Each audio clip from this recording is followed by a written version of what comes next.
নমস্কার বন্ধুরা, welcome to সিএসজেনিক্স Bengal YouTube চ্যানেলের আগের ভিডিওতে আমরা তোমাদের জন্য নিয়ে চলে এসেছিলাম জেকার কিছু কোর টপিক্সের উপর কিছু মকের ফর্মে কোয়েশ্চেন্স। তাই তোমাদের জন্য আমরা আবারও নিয়ে চলে এসেছি আজকে সফটওয়্যার ইঞ্জিনিয়ারিং রিলেটেড কিছু কোয়েশ্চেন্স, যেগুলো আমরা এখানে সলভ করব এবং তার রিলেটেড কনসেপ্টস ডিসকাস করব। কিন্তু তার আগে একটা কথা বলি, যদি জেকার 26-এর কেউ অ্যাসপিরেন্ট থাকো আর যদি মনে করো যে তার এই প্রিপারেশনটা নেওয়ার জন্য গাইডেন্সের প্রয়োজন, তাহলে তারা অবশ্যই আমাদের স্ক্রিনে দেওয়া নাম্বারটাতে কল বা হোয়াটসঅ্যাপ করে তোমাদের কোয়ারি আস্ক করতে পারো, বা তোমরা যদি চাও আমাদের এই প্রিপারেশন জার্নিতে জয়েন করতে পারো।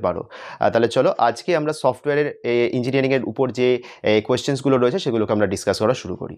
এবারে আজকের টপিক হচ্ছে আমাদের সফটওয়্যার ইঞ্জিনিয়ারিং। তো সফটওয়্যার ইঞ্জিনিয়ারিংয়ের বেসিক কিছু কোয়েশ্চেন্স এখন নিয়ে এসেছি, পরে আরও যে সমস্ত কোয়েশ্চেন্স হতে পারে সেগুলোও আনবো। Software engineering is concerned with, প্রথমে লেখা আছে হার্ডওয়্যার ডিজাইন। তো দেখো এটা তো মানে একটা কমন সেন্সের ব্যাপার। সফটওয়্যার ইঞ্জিনিয়ারিং ক্ষেত্রে একটা মজা হচ্ছে যেহেতু কমান্ড বেসড নয়, জিনিসপত্রটা মূলত নলেজের উপরে, তো এখানে তুমি কোয়েশ্চেন দেখে আন্দাজ করতে পারবে অ্যান্সারটা কী হবে। Hardware design, software development and maintenance, mechanical engineering, none of this above. তো দেখো অবশ্যই এটা সফটওয়্যার ডেভেলপমেন্ট অ্যান্ড মেনটেন্যান্স। যদি সফটওয়্যার ইঞ্জিনিয়ারিংয়ের কথা বলি তাহলে কী কী ফেজ থাকে। একদম ফার্স্টে হচ্ছে ফিজিবিলিটি স্টাডি। আমি একদম শর্টে লিখছি কারণ এত বড় টার্ম তো এখানে লিখতে পারবো না। আচ্ছা, একদম ফার্স্ট যে টার্মটা সেটা হচ্ছে ফিজিবিলিটি স্টাডি। ফিজিবিলিটি স্টাডির পরের স্টেজটা কি? রিকোয়ারমেন্ট। ঠিক আছে, রিকোয়ারমেন্টের উপরে কাজ করা হয়। রিকোয়ারমেন্টটা কীরকম? Requirement analysis and specification.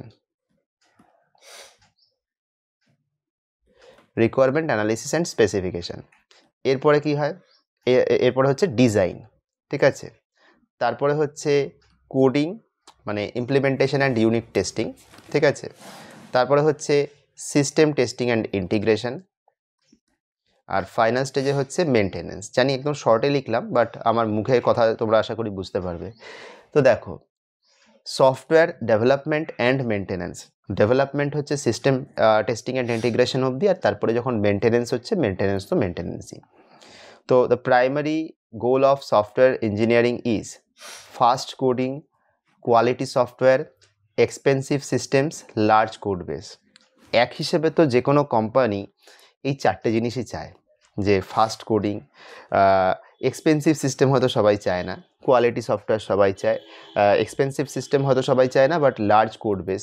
তুমি যদি একটা কোড আজকে তৈরি করো তাহলে সেটা তোমার ডেটাবেসে থাকবে, সেই ডেটাবেসটাকে তুমি ইউজ করে ফার্দার আবার তুমি মডিফাই করতে পারবে, এই অপশান তো থাকে। কিন্তু দেখো, আমি যদি একদম from the point of view of software engineering বলি, মানে কোনো বিজনেস অর্গানাইজেশনের কথা ভাববো না। বিজনেস অর্গানাইজেশন তো নিজেদের প্রফিটের জন্য বলবে। সফটওয়্যার ইঞ্জিনিয়ারিংয়ের যে এথিক্স, সেই এথিক্স অনুযায়ী কথা বললে সবথেকে ফার্স্ট আসে হচ্ছে কোয়ালিটি সফটওয়্যার। দেখো, কোয়ালিটি সফটওয়্যারেরই ক্যাটাগরি কেন ফার্স্টে আসবে বুঝতে হবে। ফাস্ট কোডিং করাটা কোম্পানির অবজেক্টিভ হতে পারে, সফটওয়্যার ইঞ্জিনিয়ারিংয়ের অবজেক্টিভ নয়। ঠিক আছে, তো কোম্পানির অবজেক্টিভ আর সফটওয়্যার ইঞ্জিনিয়ারিংয়ের অবজেক্টিভ দুটো আলাদা। কোম্পানির অবজেক্টিভ প্রফিট ড্রিভেন, আর সফটওয়্যার ইঞ্জিনিয়ারিংয়ের যে অবজেক্টিভ সেটা কিন্তু হচ্ছে বলতে পারো যে ফ্ললেস একটা সিস্টেম উইথ এথিক্স। এই এথিক্সটা কিন্তু খুব ইম্পর্ট্যান্ট সফটওয়্যার ইঞ্জিনিয়ারিংয়ে। Which of the following is not a part of the generic process framework? Communication, planning, coding, deployment. তো দেখো, প্ল্যানিং হচ্ছে বলেই তো ফিজিবিলিটি স্টাডি হচ্ছে, প্ল্যানিং হচ্ছে বলেই তো রিকোয়ারমেন্ট অ্যানালিসিস হচ্ছে। তো planning might not be some particular stage, but planning তো হচ্ছে। দেন আসছে কোডিং। তো দেখো, ডিজাইনের পর তো কোডিং হচ্ছে। ডিপ্লয়মেন্ট, অবভিয়াসলি ডিপ্লয়মেন্ট হচ্ছে, কারণ সিস্টেম টেস্টিং অ্যান্ড ইন্টিগ্রেশন মানে কি? ইন্টিগ্রেট করার পর তো তুমি তাকে ডিপ্লয় করছো, মেনটেনেন্স দিচ্ছ মানে তো ডিপ্লয় করেই দিচ্ছ। তো ডিপ্লয়মেন্ট সরাসরি এক্সপ্লিসিটলি বলা নেই, বাট বলা আছে। এবার অনেকে প্রশ্ন করতে পারে যে তাহলে তো কমিউনিকেশনও কমিউনিকেট হচ্ছে, কেননা সে তো আমি বলতেই পারি যে হচ্ছে আমাদের যে সিস্টেম তাতে তো তোমার রিকোয়ারমেন্টটা কমিউনিকেট করা হচ্ছে। Communication is not mandatory. ঠিক আছে, রিকোয়ারমেন্ট অ্যানালিসিসে কমিউনিকেশন হচ্ছে কথাটা ঠিক, কিন্তু তুমি বিফোর ডিপ্লয়মেন্ট তোমার আর তোমার যে কাস্টমার তার মধ্যে কিন্তু খুব বেশি কমিউনিকেশনের স্কোপ এসডিএলসি মডেল অনুযায়ী নেই। তো কমিউনিকেশনকেই এক্ষেত্রে বলা যায়, চারটে অপশানই একই রকম লাগলেও কমিউনিকেশনটাই এখানে কারেক্ট অ্যান্সার হওয়া উচিত। ঠিক আছে, কারণ এই প্রশ্নটা অ্যাকচুয়ালি তুমি ডাইরেক্টলি তো বই থেকে পাচ্ছ না, তোমাকে নিজের আইডিয়া অ্যাপ্লাই করতে হচ্ছে। আইডিয়া অ্যাপ্লাই করলে এই কনসেপ্টটাই চলে আসে। What is a software process model? Software process model কি বলছে? Design, blue print, representation of development steps, diagram. এখন দেখো, ডিজাইন আমরা কি করি, ডিজাইন ফেজে অ্যাকচুয়ালি কি কাজ হয়, যেটা তোমার রিকোয়ারমেন্ট সেই রিকোয়ারমেন্টটাকে সামহাউ তুমি একটা ডায়াগ্রামে রিপ্রেজেন্ট করছো, তাহলে ডিজাইনে অ্যাকচুয়ালি তুমি কি প্রডিউস করছো যদি এটা তোমাকে প্রশ্ন করা হয়, ডিজাইনের আউটকাম হচ্ছে সবসময়তে ডিএফডি বা ধরো ইআরডিও হতে পারে, মানে বেসিক্যালি তোমার pictorial demands. Software process model কি, সফটওয়্যার প্রসেস মডেল হচ্ছে সফটওয়্যারের যে ব্লু প্রিন্ট সেইটা, ঠিক আছে, সফটওয়্যারের যে ব্লু প্রিন্ট সেইটা। Then comes waterfall model. Waterfall model is a iterative model, sequential model, random model, agile model. First কথা হচ্ছে ইটারেটিভ মডেল কি। ইটারেটিভ মডেল হচ্ছে যে মডেল তোমার ডেভেলপমেন্টটা করছে, সে ডেভেলপমেন্টটা করছে থ্রু ইটারেশন। কথাটা বুঝতে হবে, থ্রু ইটারেশন। ইটারেশনের থ্রু দিয়ে যখন তোমার কোনো সিস্টেম মানে কাজ করছে, ফার্স্ট ইটারেশনে কিছু ফাংশনালিটি অ্যাড করে কিছু একটা সফটওয়্যার হলো, তারপরে আরও অ্যাড অন ফাংশনালিটি অ্যাড করে করে করে করে ফাইনাল যে মডেলটা প্রডিউস হলো সেটা। এখন ওয়াটারফল মডেলটা কি, ওয়াটারফল মডেল হচ্ছে এই যে এসডিএলসি যে বেস মডেলটা আমি আঁকলাম, এটাই ওয়াটারফল মডেল। এবার দেখো এই ওয়াটারফল মডেলে যদি স্টেপটা দেখো, তাহলে দেখো ফিজিবিলিটি স্টাডি হওয়ার পর রিকোয়ারমেন্ট অ্যানালিসিস।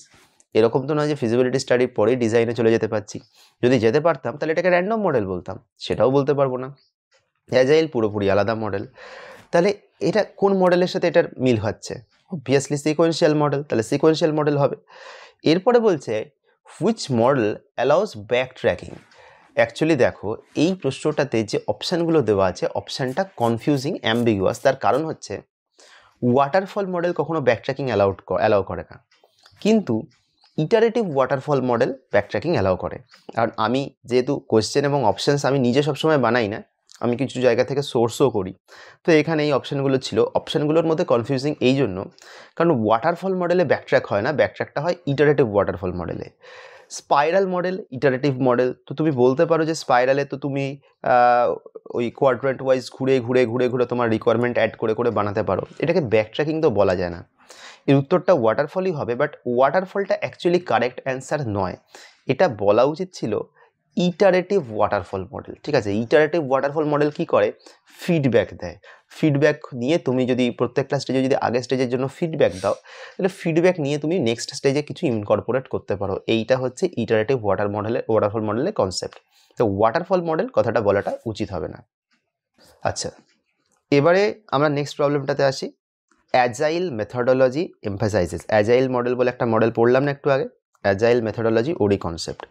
কি বলছে, এমফাসাইজেস কার উপরে বেশি গুরুত্ব দিচ্ছে, প্রসেস ডকুমেন্টেশন, এসডিএলসি প্রসেস ডকুমেন্টেশনের উপরে অবশ্যই গুরুত্ব দিচ্ছে। প্রসেস বলবো না, রিকোয়ারমেন্টের ডকুমেন্টেশন। অ্যাজাইল মডেল যেটা করে individuals and interaction, individual and interaction, এর উপর হচ্ছে অ্যাজাইল মেথডোলজি এমফাসাইজ করে। নেক্সট আসছে হচ্ছে requirement engineering involves. Requirement engineering ব্যাপারটা কি, এসআরএস ফর্ম করা। এসআরএস মানে কি, সফটওয়্যার রিকোয়ারমেন্ট স্পেসিফিকেশান। রিকোয়ারমেন্ট কে ডিজাইন করে, অবভিয়াসলি ইউজার। তাহলে ফাইন্ডিং হোয়াট ইউজার নিডস, এটা হচ্ছে রিকোয়ারমেন্ট ইঞ্জিনিয়ারিং। ঠিক আছে, নেক্সট আসছে কি এসআরএস। এসআরএস মানে কি, সফটওয়্যার রিকোয়ারমেন্ট স্পেসিফিকেশান। এই এসআরএস জিনিসটা কি, এই এসআরএসটা হচ্ছে একটা ডকুমেন্ট, যে ডকুমেন্টটাতে তুমি তোমার ইউজারকে দিয়ে সই করিয়ে নেবে রিকোয়ারমেন্টস লিখে টিখে। তাতে কি হবে, যদি তোমার মানে কাস্টমার যে ক্লায়েন্ট সে যদি মানে একটু তোমাকে বেশি প্রেশার দিতে চায়, তখন তুমি ডকুমেন্টটা খুলে দেখাবে যে স্যার দেখুন এই রিকোয়ারমেন্টস আপনি লিস্ট করে দিয়েছিলেন, আমি তার ভিত্তিতে কাজ করেছি। আপনি যদি রিকোয়ারমেন্টে চেঞ্জ করতে চান তাহলে প্রজেক্ট রিভিউ করতে হবে, তাহলে কিন্তু এই বাজেট কনস্ট্রেন্টও তাহলে তুমি কিছুটা ঠেকাতে পারবে। ঠিক আছে, আচ্ছা, ফাংশনাল রিকোয়ারমেন্ট ডিসক্রাইব। ফাংশনাল কি হয়, তাহলে সিস্টেম তোমার মানে সিস্টেম কি করবে বলবো না, সিস্টেমের কি প্রয়োজন। আচ্ছা, এরপরে আমরা আসছি ফাংশনাল রিকোয়ারমেন্ট। ফাংশনাল রিকোয়ারমেন্ট মানে কি, ফাংশন কিভাবে করবে। তো ফাংশন কিভাবে করবে মানে কি, what the system does.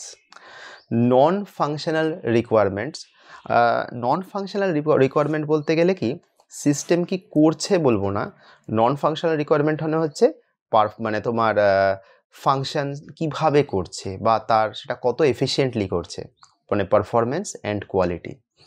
Which model shows how data moves.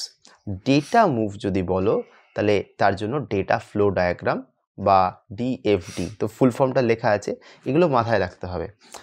মানে সফটওয়্যার কিন্তু একটু মুখস্থ করার জিনিস, আগেই বলে দিচ্ছি।